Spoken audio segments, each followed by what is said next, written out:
Hi, and welcome to Your Inside Power. My name is Patricia Stepler, and I am going to take you on this journey where I will show you how to utilize the powers that you have inside of you in order to create the life that you truly desire.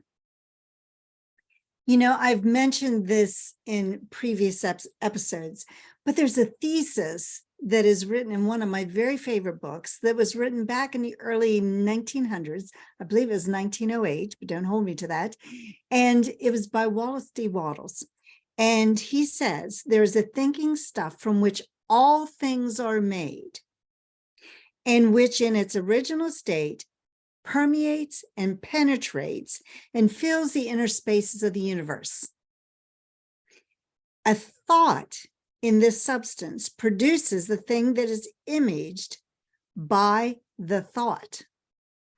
Man can form things in his thought, and by impressing his thought upon this formless substance, can cause a thing he thinks about to be created. Now, that's exactly what your inside power is all about. Understanding that there is this substance from which all things are made. All things come from the same substance.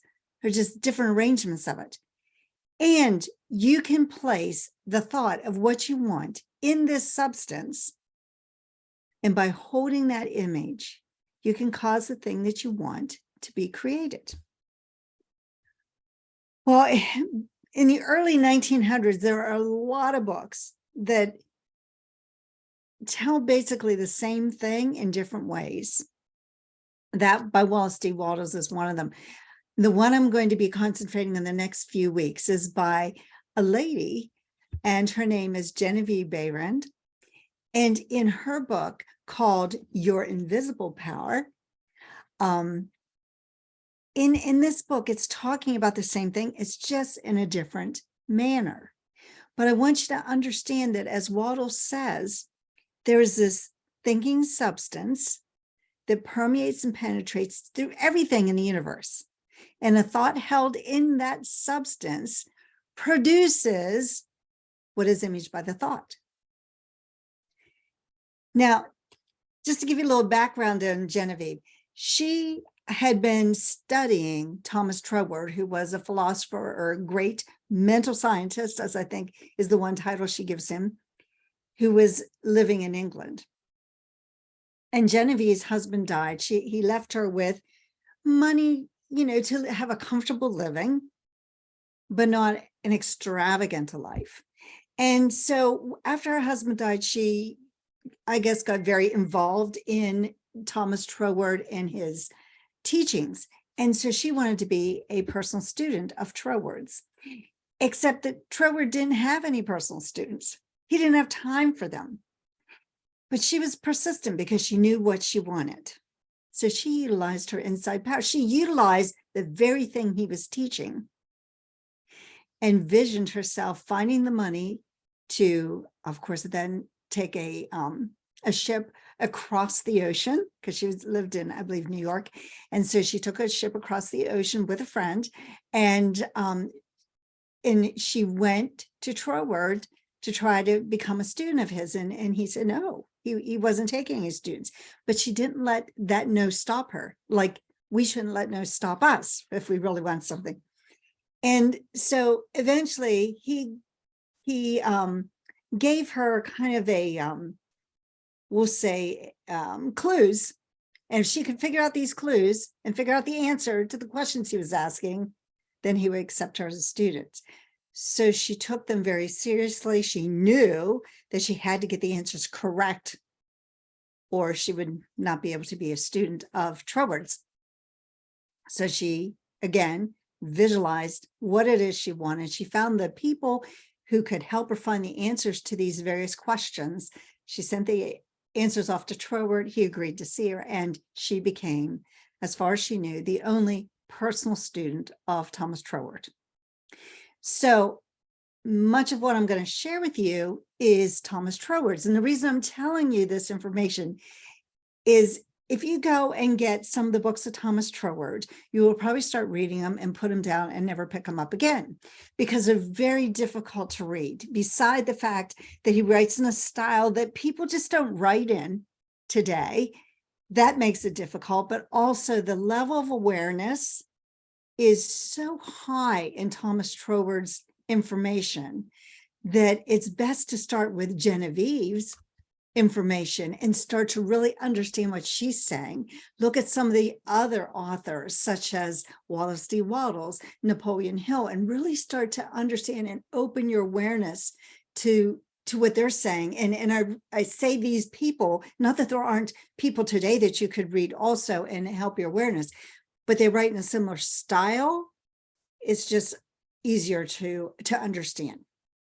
So that's the only reason I'm saying that. So I'm going to help you develop your awareness through Genevieve's book, Your Invisible Power. So I hope you enjoy it. I love this book. I have a couple books that, are like my very favorite, and they're not all from the early 1900s, but there's some really important books, but I've already gone through some of them. So you need to check through previous episodes. But in this particular book, this is about your inside powers. And she's talking about invisible powers, your invisible powers. I talk about the inside powers. Similar things. Okay, so the first thing I want you to realize, and this is from the foreword in her book, she talks about fear should be entirely banished from your effort to obtain possessions of the things you desire. So why is she saying that? Well, when you understand the process and you understand that invisible substance, it permeates and penetrates everything, a thought held in that substance produces a thing imaged in a thought. When you understand that and you believe it, there's no fear. You see, it goes by law. There are laws in this universe that operate and we cannot change them. We can work with them or we can work against them, but we cannot change them. This is one of the laws. So when you understand that statement by Wallace D. Wattles about the image in your thought, and he says here, man can form things in his thought, and by impressing his thought upon this formless substance can cause a thing he thinks about to be created. Why would you have any fear? That's all you have to do. Sounds very simple, doesn't it? Wow, so simple. Why doesn't everybody do it? Because we don't believe it and we don't follow that pattern. Why don't we? Well, because Wallace D. Wattles will tell you right here, to think according to appearance is easy. It's easy to see what's in front of you, but that's generally not what we desire. If we have a desire in our heart, it means we don't have it. So to think what we see in front of us is easy. To think what we want to think is difficult. So to think appearance is easy. To think truth regardless of appearance is laborious and requires the expenditure of more power than any other work that's called to perform. There is no labor from which most people shrink than they do of that of sustained and consecutive thought. It's the hardest work in the world. So why don't people do it? Because it's hard, especially, I think, in today's world, because we live in this very instantaneous world. We can send a message on our phone and somebody clear on the other side of the world can get it almost simultaneously as when you push that button. And because we have this constant, we need information, we Google it or whatever, because we have this instantaneous idea. I think it's even harder today because the laws of nature don't necessarily work instantaneously. Sometimes it takes time. You see, every desire that we have, there's a gestation period. And we don't know what that is. We know that women, if they're going to have a child, it's generally 9 months gestation period. And for every animal in the animal kingdom, we know that there's a certain amount of days or months that are required, or years. I think elephants, there's a couple of years, but there's a gestation period. When we have an idea of something we want, we don't know what that gestation period is. Why not? Well, because we often have to become somebody different. We often have to have different experiences to get us to that point. When I started my own business, I thought, oh, this will be easy. Just kind of let people know I'm doing this and people will flock to me. No, that's not what happened. And there's a gestation period. I had to become somebody different. I had to realize who I was and what I wanted and figure all that out before people started to come to me. There is a gestation period. So what she's saying here is, once we understand that, fear should be entirely banished, because it has nothing to do with fear. It's, do you believe and are you following that process?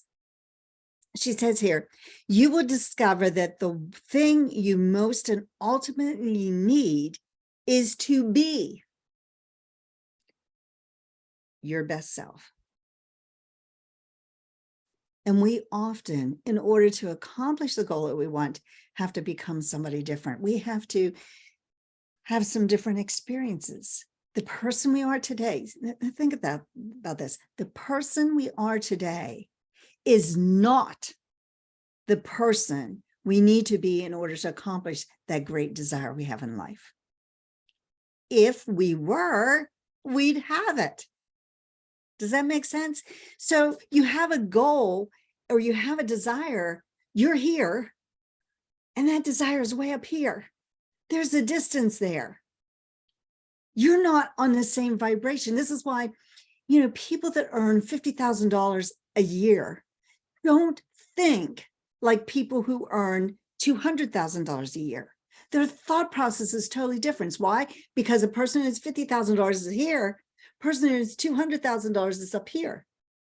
There's a whole lot in between those two spots. And you cannot be here and acquire what's here.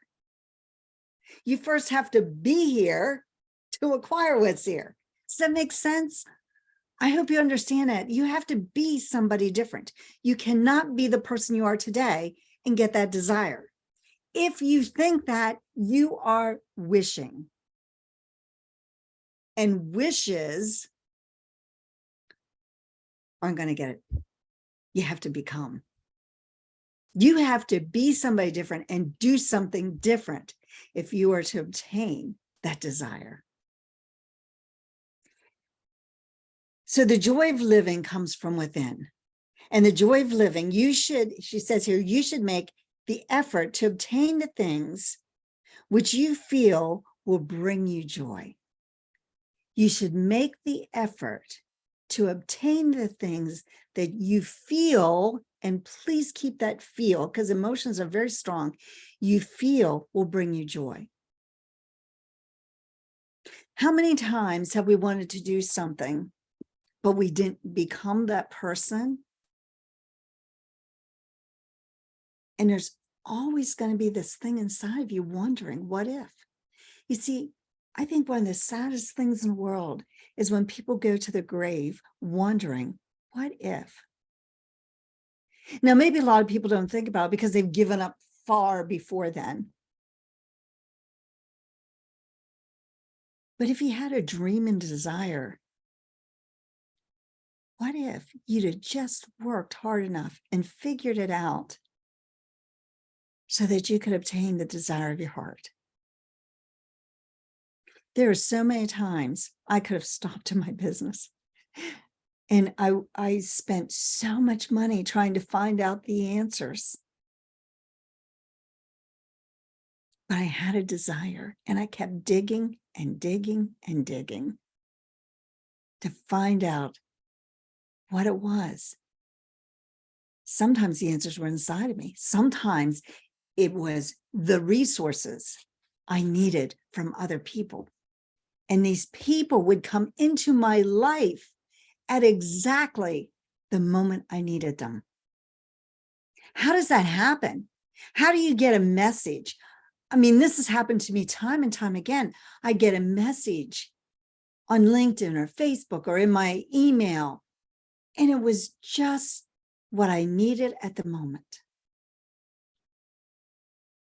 It doesn't happen by accident.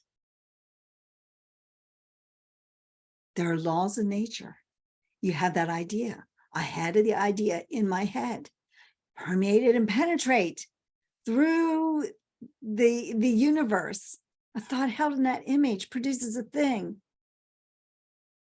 Man can produce that thing by holding that image.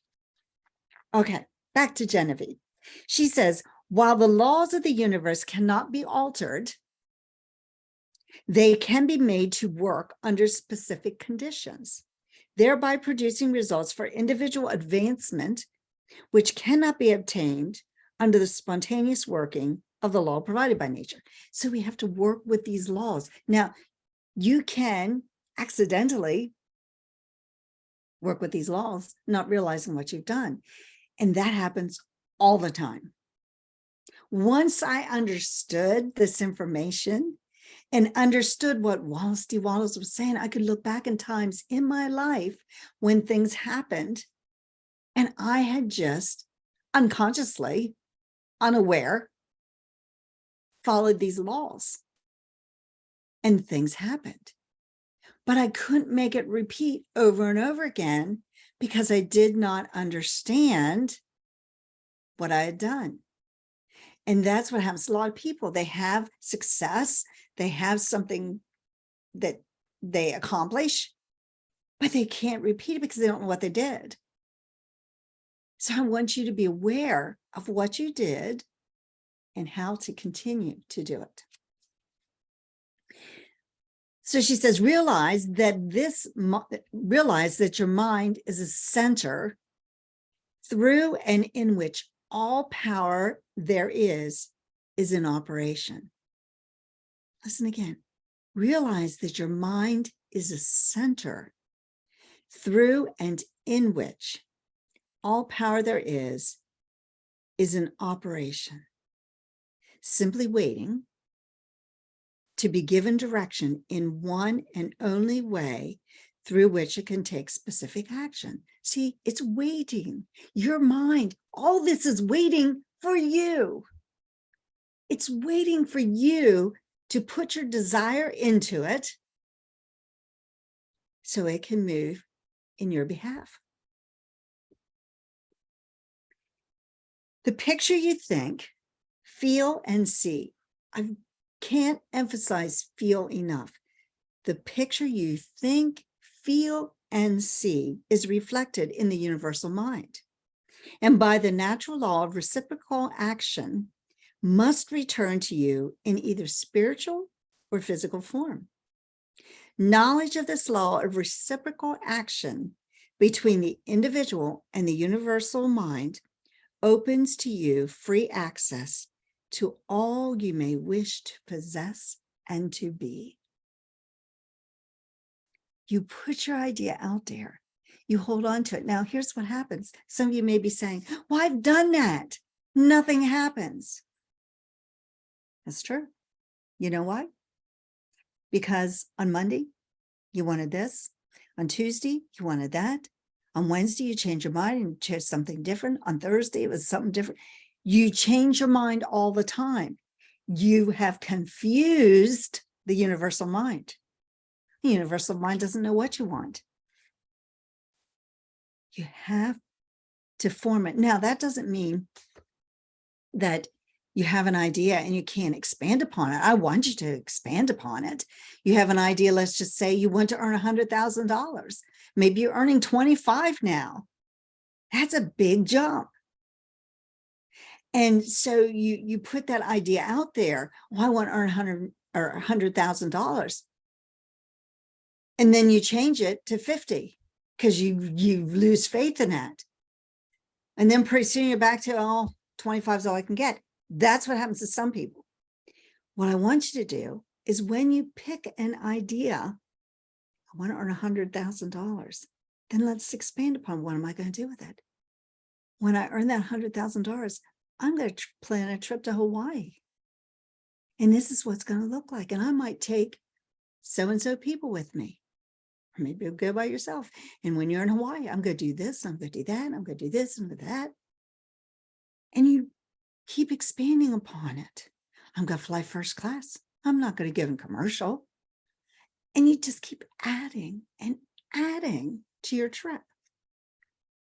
And you keep feeling, what's it going to feel like when I get off that plane and I see all the beautiful flowers, I see the beautiful mountains of Hawaii and the ocean.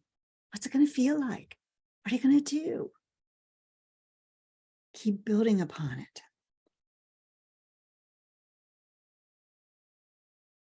Whatever you think and feel yourself to be, whatever you think and feel, again, with the emotions, right? Thinking alone is not enough. You've got to feel it. Whatever you think and feel yourself to be, the creative spirit of life is bound to faithfully reproduce in corresponding reaction. It's bound. This is the greatest reason for picturing yourself and your affairs as you wish them to be as existing facts and live in your picture. All right, so I know some of you are saying, well, yeah, but I've tried that before and it still didn't happen. I did all that. Here's my question for you. Did you doubt it or did you believe it? It's another thing that keeps people from accomplishing it. You say, I want to earn $100,000. And then you spend time looking at your current bank account and your bank account's empty. And so now you feel all the despair and you may say, oh, I never have any money. What have you just done? Did you follow what she said? No, you did not. You built the picture, but then you chose to live in your reality.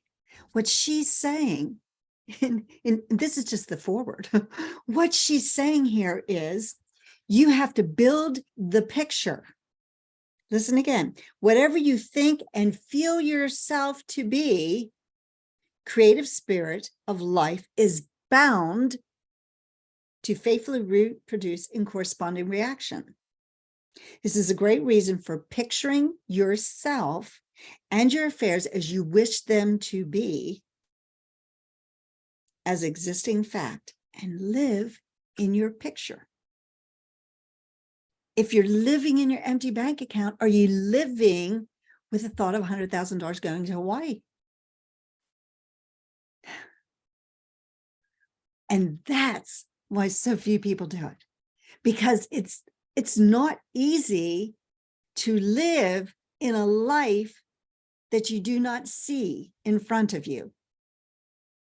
Abraham Lincoln said something about to believe in what you can see is no belief at all, but to believe in the unseen. I forget what he said after that, but it's something about, that's faith, belief, when you can believe in what you do not see. So can you live like you want to live until you see it? Because it's bound to happen as long as you hold the vision and live in that truth, as Wallace D. Wallace calls it, the truth and not the reality.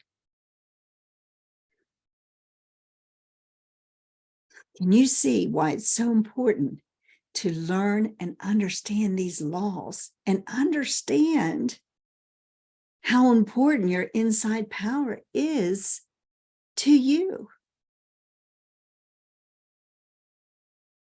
This isn't something that you can just brush off. If you really have a dream and you have no idea how to get there, and that's the kind of goals I encourage my clients to set. If you know how to accomplish a goal, you've done it.